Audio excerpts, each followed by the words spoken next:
প্রিয় শিক্ষার্থী সবাইকে স্বাগত জানাচ্ছি মিজান স্যার। নবম শ্রেণীর প্রিয় শিক্ষার্থী তোমাদের সবাইকে স্বাগত জানাচ্ছি। আজকে পড়ব আমরা মূলত পত্র, সংবাদপত্রে প্রকাশিতব্য পত্র। আমি আগেই বলে রাখি সেটি হচ্ছে তোমাদের পত্র, তোমাদের বই অনুসারে কয়েক রকমের পত্র রয়েছে। একটিকে বলা হয় ব্যক্তিগত পত্র, তারপরে বলা হয় আমন্ত্রণ পত্র, সংবাদপত্র প্রকাশের জন্য চিঠি বা পত্র, মানপত্র, আবেদনপত্র, ব্যবসায়িক পত্র। তো আমরা আজকে পড়ব মূলত ৩ নম্বরে, অর্থাৎ সংবাদপত্রে প্রকাশের জন্য যে চিঠি বা পত্র, সেই পত্র। তোমার যে বই, সেই বইয়ের ১৫৯ পৃষ্ঠায় দুটি পত্র রয়েছে, এ সম্পর্কিত দুটি পত্র রয়েছে। সেই দুটি পত্রের মধ্যে একটি পত্র আমরা পড়ব। তোমার বইয়ে যেটি রয়েছে সেই পত্রটি এবং আমার পত্রটি তোমরা মিলিয়ে দেখবে যে পার্থক্যগুলো কোথায় স্পষ্ট। অর্থাৎ তুমি যদি তোমার বইটা হুবহু লেখো, তারপরে তুমি কত নাম্বার পেতে পারো এবং আমি যে পত্রটি পড়বো সেটা থেকে তুমি কত নাম্বার পেতে পারো। অর্থাৎ এই দুটি তুমি পাশাপাশি রেখে পড়বে এবং দেখবে যে দুজন স্টুডেন্ট একজন বই থেকে হুবহু লিখলে কত নম্বর পেতে পারে এবং আরেকজন স্টুডেন্ট যে আমি যেটি পড়ছি সেটি লিখলে কত পেতে পারে। 10 নম্বরের মধ্যে তোমরা নিজেরাই মার্কিং করবে। তার মানে তোমাদের উন্নতি করার জন্য আসলে আরো কত কি প্রয়োজন সেটি তোমাদের দেখতে হবে। তো আমরা চলে যাই সংবাদপত্রের প্রকাশিতব্য পত্র, সেটি হচ্ছে নবম শ্রেণী 2021 বাংলা দ্বিতীয় পত্র। আমি হচ্ছে একটি মডেল প্রশ্ন এবং উত্তর তোমাদের পড়াচ্ছি। সংবাদপত্রে প্রকাশিতব্য পত্র। সড়ক দুর্ঘটনা রোধকল্পে তোমার অভিমত জানিয়ে পত্রিকায় প্রকাশ উপযোগী একখানা বা একখানার জায়গায় তুমি একটি লিখতে পারো। আমরা এডিট করতে করতে যাব। একটি পত্র লেখো। ওকে। তো আজকে হচ্ছে 18 জানুয়ারি 2021 খ্রিস্টাব্দ। এরপরে তোমরা একটা স্পেস দিলেও দিতে পারো, না দিলেও না দিতে পারো। আমরা যদি স্পেস দিই তাহলে এরকম হয়ে যায়। কম্পিউটারে স্পেস না দিলেও হয়, কিন্তু হাতে যখন লিখবে এক লাইনের অর্ধেক লাইন লেখা যায় এরকম একটা স্পেস তোমরা রাখতে পারো। তো আমি এখানে স্পেস রাখার প্রয়োজন মনে করছি না, এজন্য দিচ্ছি না। তারপরে আমি একটি বাংলাদেশের সবচেয়ে বড় পত্রিকা বলা যায়, অবয়বে, প্রচারে, প্রসারে সবকিছু দিয়ে এবং তার গাঠনিক যে সৌন্দর্য, তার বস্তুনিষ্ঠতা, সেই জায়গা থেকে যে কয়টি প্রথম সারির পত্রিকা তার মধ্যে একটি পত্রিকা আমি লিখলাম। আমি বলে রাখি এটি হচ্ছে স্থানীয় পত্রিকায় তুমি লিখতে পারো, এটি লিখতে পারো হচ্ছে জাতীয় পত্রিকায়। আমি জাতীয় পত্রিকায় একটি পত্র লিখছি, চিঠিপত্র কলামে প্রকাশের জন্য কিছু। সেই কিছু কি সেটি আমরা হচ্ছে প্রশ্নে দেখেছি। কি দেখেছি? সড়ক ঘটনা রোধকল্পে তোমার অভিমত জানিয়ে পত্রিকায় প্রকাশ উপযোগী একটি পত্র। দৈনিক প্রথম আলো, সম্পাদক দৈনিক প্রথম আলো, 100 কাজী নজরুল ইসলাম এভিনিউ, কারওয়ান বাজার, ঢাকা। ঠিকানা পত্রিকার মতো করে হবে।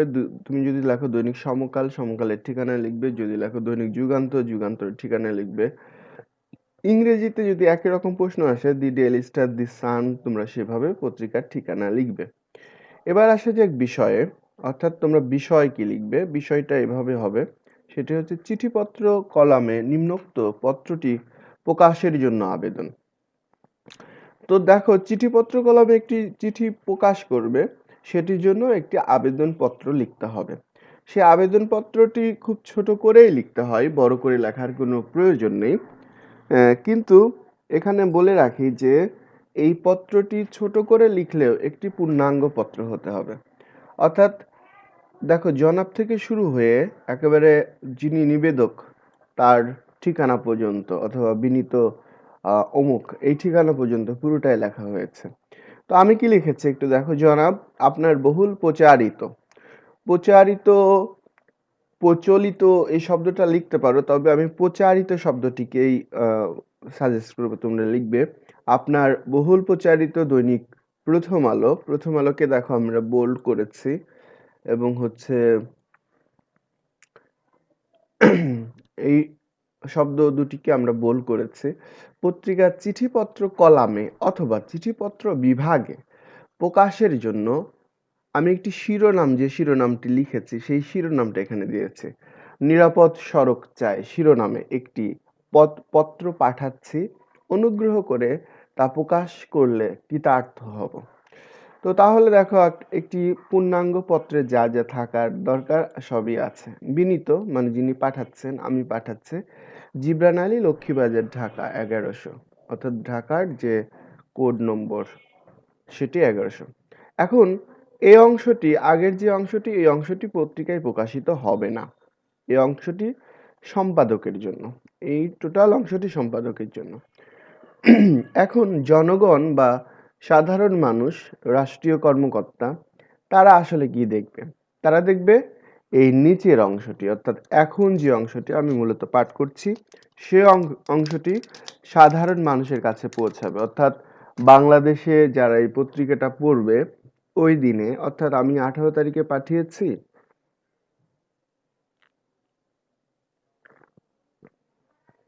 মনে করো এটি 28 তারিখে প্রকাশ হচ্ছে, জানুয়ারি মাসের 28 তারিখে। তো তার কাছে, সাধারণ মানুষের কাছে যে পৌঁছাবে এই অংশটি, অর্থাৎ নিরাপদ সড়ক চাই, এটি পৌঁছাবে। কোন পর্যন্ত পৌঁছাবে এটা আমরা আস্তে আস্তে দেখি। নিরাপদ সড়ক চাই, অনাকাঙ্ক্ষিত ঘটনার নামই দুর্ঘটনা। তার মানে ঘটনা আর দুর্ঘটনার মধ্যে পার্থক্য হচ্ছে একটা কাঙ্ক্ষিত যেটি, সেটি হচ্ছে ঘটনা, আর যেটি অনাকাঙ্ক্ষিত সেটি হচ্ছে দুর্ঘটনা।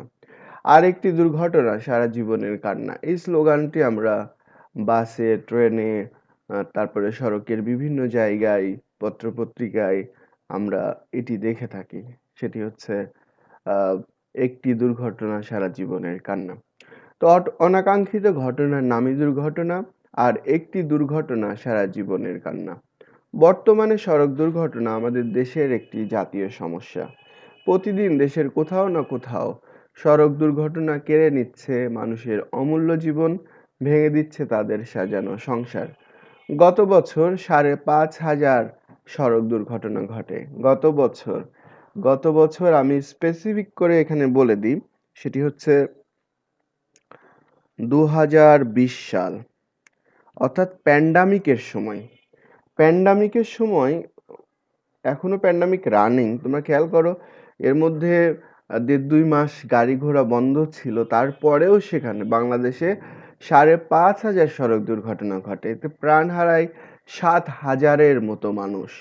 তাহলে 2020 সালে আমাদের দেশে 7,000-এর মতো মানুষ সড়ক দুর্ঘটনায় মারা গেছে, কিন্তু আমরা এই প্যান্ডামিকেও 7,000 মানুষ হারাইনি। একটু খেয়াল করো যে প্যান্ডামিকেও কিন্তু আমরা 7,000-এর মতো মানুষ হারাইনি, কিন্তু সড়ক দুর্ঘটনায় আমরা এত মানুষ হারিয়েছি। তাহলে এটি আমাদের প্রকৃতি প্রদত্ত, এটির থেকে মানব সৃষ্ট এই সমস্যাটা আমাদের দেশে অনেক বড় এবং অনেক প্রবল। আর চিরতরে পঙ্গু হচ্ছে প্রায় 10,000 মানুষ। এখানে গত বছরের হিসাব যদি বলি, সেটি হচ্ছে এটি 20,000-এর মতো মানুষ পঙ্গু হয়েছে, কিন্তু নর্মালি প্রতি বছর 10,000-এর মতো মানুষ পঙ্গু হয়। 2021 সালে আমাদের একজন কলিগও, তিনিও আহত হয়েছেন সড়ক দুর্ঘটনায়, বেশ বড় রকমের আহত হয়েছেন, বড়ভাবে আহত হয়েছেন। চিরতরে উনি পঙ্গু না হলেও ওনার যে কন্ডিশন, সেই কন্ডিশন বলে দেয় যে উনি ভালো নেই। তো পঙ্গু না হলেও ওনার অবস্থা বেশ খারাপ। যারা পঙ্গু হচ্ছে তারা বোঝা হয়ে যাচ্ছে পরিবারের আপনজনদের কাছেই। সড়ক দুর্ঘটনার শিকার হচ্ছে বিভিন্ন সময়ে বিভিন্ন বয়সের ও পেশার মানুষ, অর্থাৎ সড়ক দুর্ঘটনার সাথে অন্য কোনো কিছু সম্পর্ক নেই। আমরা দেখেছি আমাদের দেশের সাবেক অর্থমন্ত্রী, বিএনপি আমলের 11 বছর যিনি অর্থমন্ত্রী ছিলেন, সেরকম একজন ব্যক্তিকে আমরা দেখেছি সড়ক দুর্ঘটনায় মারা যেতে। সেরকম একজন ব্যক্তিকে, সাইফুর রহমানের কথা বলছি, তিনিও সড়ক দুর্ঘটনায় মারা গেছেন। আমাদের দেশের সবচেয়ে বড় চলচ্চিত্রকারদের একজন তারেক মাসুদ, তিনিও কিন্তু সড়ক দুর্ঘটনায় মারা গেছেন। তোমরা যদি বাংলাদেশের বাইরে খেয়াল করো, তাহলে ইংল্যান্ডের রাজ পরিবারের একজন সদস্য, সাবেক সদস্য আমি বলবো, যে তোমরা ডায়ানার নাম, মিস ডায়ানার নাম শোনো না এরকম মানুষ পৃথিবীতে খুব কম আছে, বা তোমরা নেই বললেই চলে, যে তোমাদের মধ্যেও মিস ডায়ানার নাম শোনো না এরকম তোমাদের সংখ্যা পাওয়া যাবে না। তো তিনিও কিন্তু সড়ক দুর্ঘটনায় মারা গেছেন এবং তিনি প্যারিসের রাস্তায় মারা গিয়েছিলেন। তো তিনিও প্যারিসের রাস্তায় সড়ক দুর্ঘটনায় মারা যান। তো তার মানে দেখো, পৃথিবীর অনেক বিখ্যাত ব্যক্তিও কিন্তু সড়ক দুর্ঘটনায় মারা গেছেন। তো সড়ক দুর্ঘটনার ফলে কি ঘটে? পিতার কাঁধে পুত্রের লাশ, অথবা অপ্রাপ্ত বয়স্ক পুত্রের সামনে পিতার রক্তাক্ত নিথর দেহ সড়ক ঘটনার ফলাফল। এই অনাকাঙ্ক্ষিত মৃত্যু মেনে নেওয়া বড় কঠিন। আমরা বলেছি, এটি স্পষ্টভাবে বলেছি যে এটি হত্যাকাণ্ড। তো তোমরা ছাত্র যারা আছো, তোমরা 2019 সালে বা 18 সালের দিকে তোমরা একটি নিরাপদ সড়ক চাই এই স্লোগান নিয়ে তোমরা একটি আন্দোলন করেছিলে এবং সারা দেশের, বিশেষ করে ঢাকা শহর প্রায় অচল করে দিয়েছিলে। পক্ষে বিপক্ষে আমরা অনেকেই কথা বলেছি, অনেকে সমস্যার শিকারেও হয়েছি, কিন্তু এই দাবি মেনে কিন্তু পরবর্তীতে বাংলাদেশে আইন চেঞ্জ করা হয়েছে। তোমরা জানো 2020 সালের প্রথম দিকে আইন চেঞ্জ করা হয়েছে। তারপরে দেখি, অথচ আমরা একটু সতর্ক হলেই সড়ক দুর্ঘটনার মতো অনাকাঙ্ক্ষিত ঘটনাকে এড়াতে পারি। সড়ক দুর্ঘটনাকে জিরোতে আনা পসিবল নয়, মানে সম্ভব নয় আমাদের দেশের জন্য। কেন আমি বলি, সেটা হচ্ছে আমাদের দেশে জাপানের মতো রাস্তা বানানো সম্ভব নয়। আমাদের দেশে জাপানের মতো, আমাদের দেশে যে ঘনবসতি, মানে এবং আমাদের দেশ এবং জাপানের যে অর্থনৈতিক অবস্থা, তো তাদের মতো করে সম্ভব না। তারপরেও তাদের দেশেও দুর্ঘটনা ঘটে, কিন্তু আমাদের দেশে এটি অনেক বেশি। এই জন্য এটি আমি বলছি যে সতর্ক হলে দুর্ঘটনার মতো অনাকাঙ্ক্ষিত ঘটনাকে এড়াতে পারি, তবে সর্বাংশে এড়াতে পারি এটা আমি বলতে পারি না। সাধারণত আমাদের দেশে দুর্ঘটনাগুলো নিয়মিত কয়েকটি কারণে ঘটে। মানে আমাদের দেশে দুর্ঘটনাগুলো ঘটে নিয়মিত কিছু কারণ আছে, সেই কারণগুলোতেই আসলে দুর্ঘটনাগুলো ঘটে থাকে বাংলাদেশে। তো আমাদের দেশে যে ঘটনাগুলোর কারণে সড়ক দুর্ঘটনা ঘটে সেগুলো আমরা একটু দেখব। সেটি হচ্ছে, এক শ্রেণীর অসাধু লোভী মালিক ত্রুটিপূর্ণ যানবাহন রাস্তায় নামিয়ে টাকা আদায়ের চেষ্টা করছে বা আয়ের চেষ্টা চালাচ্ছে। অনভিজ্ঞ চালকের হাতে চাবি তুলে দিচ্ছে। চালকদের প্রতিযোগিতামূলক মন মানসিকতা এবং অনেক সময় অতিরিক্ত আয়ের লোভে ধারণ ক্ষমতার চেয়ে বেশি যাত্রী বহন, এছাড়া ত্রুটিপূর্ণ রাস্তাঘাটও দুর্ঘটনার কারণ হয়ে দাঁড়ায়। এর পাশাপাশি জনসাধারণের রাস্তা পারাপারে অসতর্কতাও দুর্ঘটনার অন্যতম কারণ। আমরা যদি এ বিষয়ের দিকে একটু নজর দেই, তাহলে অনেকাংশে দুর্ঘটনা রোধ করা সম্ভব। আমরা বলছি না জিরোতে আনা সম্ভব, কিন্তু অনেকাংশে বা বেশিরভাগ দুর্ঘটনা রোধ করা সম্ভব। এছাড়াও নিরাপদ সড়কের জন্য নিম্নোক্ত ব্যবস্থা গ্রহণ করা যেতে পারে। অর্থাৎ আমি কিছু সুপারিশ করছি, আমি বলতে যিনি এই পত্রটি লিখছেন বা তোমরা যে এই পত্রটি লিখছো, সেই পত্রটির জন্য কিছু সুপারিশমালা এখানে প্রয়োগ করা যেতে পারে। সুপারিশমালাগুলোকে আলাদা একটি পৃষ্ঠায় আমরা দিতে পারি। তো সুপারিশমালাগুলো কি? সুপারিশমালাগুলো আমরা একে একে দেখি। নাম্বার 1, তো উপযুক্ত প্রশিক্ষণের মাধ্যমে ড্রাইভিং লাইসেন্স প্রদান। অর্থাৎ ড্রাইভিং লাইসেন্স করতে যে পরিমাণ টাকা লাগে বাংলাদেশে, তার থেকে ডাবল টাকা একজন মানুষ খরচ করার মাধ্যমে কি হয়, সে কিন্তু হচ্ছে লাইসেন্স যেখানে দেয়া হয় সেখানে পরীক্ষা দেয়া হয়, একটি লিখিত পরীক্ষা, একটি হচ্ছে তোমরা যারা লাইসেন্স সম্পর্কে জানো তোমরা, সেখানে গাড়ি চালিয়ে দেখাতে হয়, সেই পরীক্ষায় পাশ করতে হয়। কিন্তু আমাদের দেশে মানে ঘুষ দিয়ে কিন্তু এটা সম্ভব। অর্থাৎ আমরা ধরো যে 5,000 টাকা লাইসেন্স করতে লাগে, আমি 10,000 টাকা দিলেই আমি বাসায় বসে আমার একটি ছবি, আমি একটি সাইন দিলেই কিন্তু আমি এটি পেয়ে যাব। তাহলে আমার আর যাওয়ার প্রয়োজন নাই, আমার উপযুক্ত প্রশিক্ষণ হয়নি। তারপর লাইসেন্সের জন্য কয়েকটি হ্যারাসমেন্টের শিকারও হতো। কিছু হ্যারাসমেন্ট এবং কিছু বাস্তবতা, সেটি হচ্ছে কয়েকদিন যেতে হয়। সেই কয়েকদিন এড়ানোর জন্য আমরা যারা চাকরি করি তারা আমরা এটাকে অ্যাভয়েড করতে চাই। তো এই জন্য হচ্ছে প্রশিক্ষণ আমাদের হয়ে ওঠে না।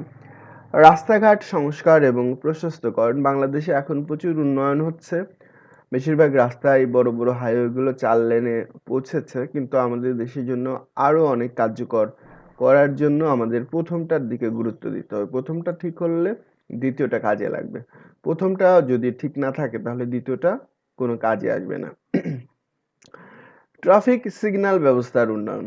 তোমরা উন্নত দেশে দেখবে যে লাল বাতি জ্বললে বিপরীত দিকে বিপরীত সিগন্যালে যদি একটি গাড়িও না থাকে তাহলেও কেউ কিন্তু সেখান থেকে পার হয় না।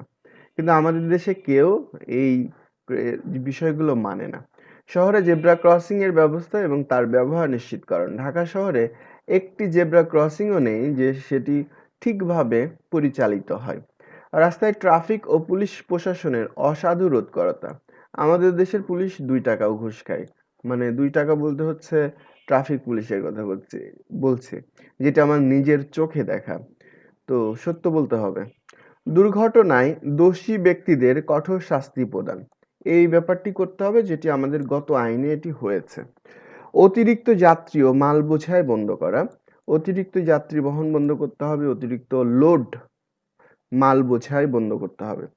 প্রয়োজনীয় ফুট ওভারব্রিজ তৈরি ও তার ব্যবহার নিশ্চিত করা। তোমরা যেখানে থাকো তার সামনে জগন্নাথ বিশ্ববিদ্যালয়ের মোড়ের দিকে তোমরা দেখবা যে শাঁখারীবাজারের মাথায় সেখানে একটি ফুট ওভারব্রিজ তৈরি হচ্ছে। আমি আশঙ্কিত যে সেই ফুট ওভারব্রিজ 1% মানুষ এই এলাকায় ব্যবহার করবে কিনা। 1% ব্যবহার করবে কিনা। তোমরা যদি বাংলা বাজার মোড়ের কথা বলো, বাংলা বাজার মোড়ে কিন্তু একটি বড় ফুট ওভারব্রিজ আছে। তোমরা কি দেখেছো কেউ কখনো যে সেই ফুট ওভারব্রিজটি ব্যবহার হয়? অর্থাৎ শুধু ফুট ওভারব্রিজ তৈরি করলেই হবে না, তার ব্যবহার নিশ্চিত করতে হবে। জনসাধারণের জন্য গণপরিবহন নিশ্চিত করা। এই যে আমরা এত বেশি পাঠাও এবং উবারের উপর নির্ভরশীল হয়ে পড়েছি যে একা হলে আমরা বাইকে এখন কোথাও যাই। কারণ কি? কারণ হচ্ছে আমাদের জন্য আমাদের সীমাবদ্ধতা রয়েছে যে আমাদের গণপরিবহন নাই। আমাদের সব রুট থেকে গণপরিবহন মানে প্রচুর পরিমাণে থাকার কথা সেগুলো নাই। বড় বড় বাস থাকলে এমনি ব্যক্তিগত গাড়ির সংখ্যা কমে যাবে। অর্থাৎ আমার বাসায় যদি একটি গাড়ি থাকেও আমি সেই গাড়িটি ব্যবহার করব না। আমি কম টাকায় 10 টাকা দিয়ে আমি এখান থেকে ফার্ম গেট চলে যেতে পারবো। রাস্তা চলাচলে জনগণকে সচেতন করা। তাহলে আমাদের সাধারণ মানুষকে সচেতন হতে হবে। চালক ও হেল্পারদের বাধ্যতামূলক মোবাইল ফোন বন্ধ করা। তুমি একটি গাড়িও পাবে না যেটি তোমার হচ্ছে আধা ঘন্টা গিয়েছে বা 1 ঘন্টা গিয়েছে, চালক ফোনে কথা বলেনি, এরকম হবে না। অসাধু পরিবহন ব্যবসায়ীদের প্রতিহত করা, ওভারটেকিং বন্ধ করা।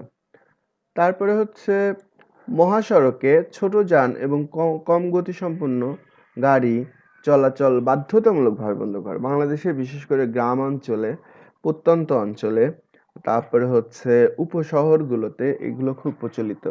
এবং ঢাকা শহরে তোমরা দেখবা যে আমাদের এখানে ব্যাটারি চালিত রিক্সাও চলছে এবং সেটা প্রায় সিএনজির গতিতে চলে। এবং রাস্তাঘাটের যে অবস্থা সেই অবস্থায় মানে এখানে দুর্ঘটনা না ঘটাটাই অস্বাভাবিক, ঘটাটা স্বাভাবিক। তারপরে আমি কি লিখেছি দেখো যে আশা করি উপর্যুক্ত কারণগুলো চিহ্নিত করে প্রয়োজনীয় পদক্ষেপ গ্রহণ ও সুপারিশ মালা বাস্তবায়ন করলে সড়ক দুর্ঘটনা রোধ করা সম্ভব হবে। নিবেদক জিবরান আলী, লক্ষ্মীবাজার, ঢাকা 1100। এরপরে একটি তোমাদের যে জিনিস দিতে হবে সেটি হচ্ছে একটি খাম তোমাদের রাখতে হবে।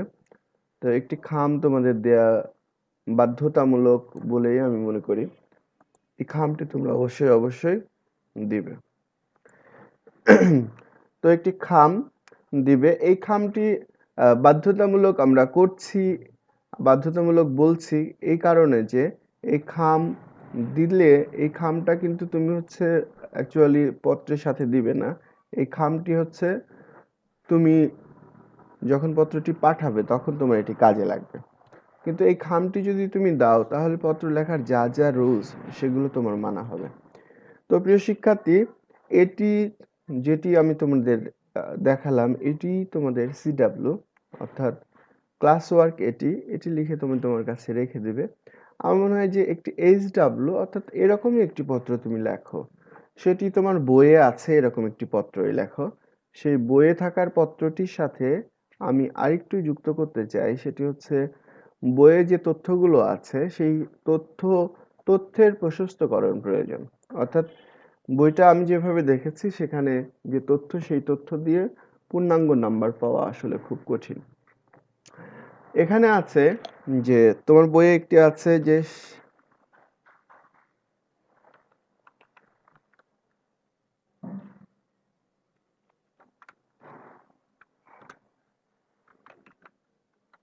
স্বাস্থ্যকেন্দ্রের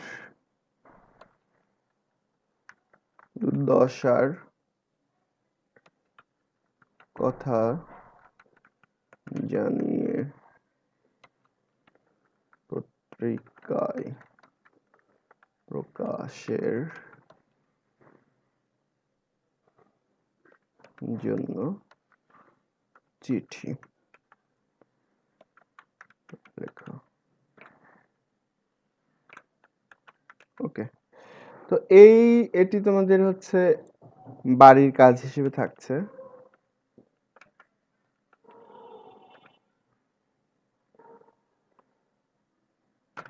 মোটামুটি এটুকু লিখলে তোমরা হচ্ছে এই দুটি যদি প্রস্তুতি নাও তাহলে তোমাদের জন্য পরীক্ষার প্রস্তুতি হয়ে যাবে। তো এটি সবকিছু না, তোমরা আরো কিছু পড়া পড়ে রাখবে। তোমাদের একটি বড় বই দেয়া হয়েছে, সেই বইটা থেকেও তোমরা সেই পড়া পড়ে রাখতে পারো। তো HW-টা তোমরা হচ্ছে কমেন্টে দিয়ে দিবে। সবাই ভালো থেকো, সুস্থ থেকো। মিজান স্যার, দেখা হবে আবার।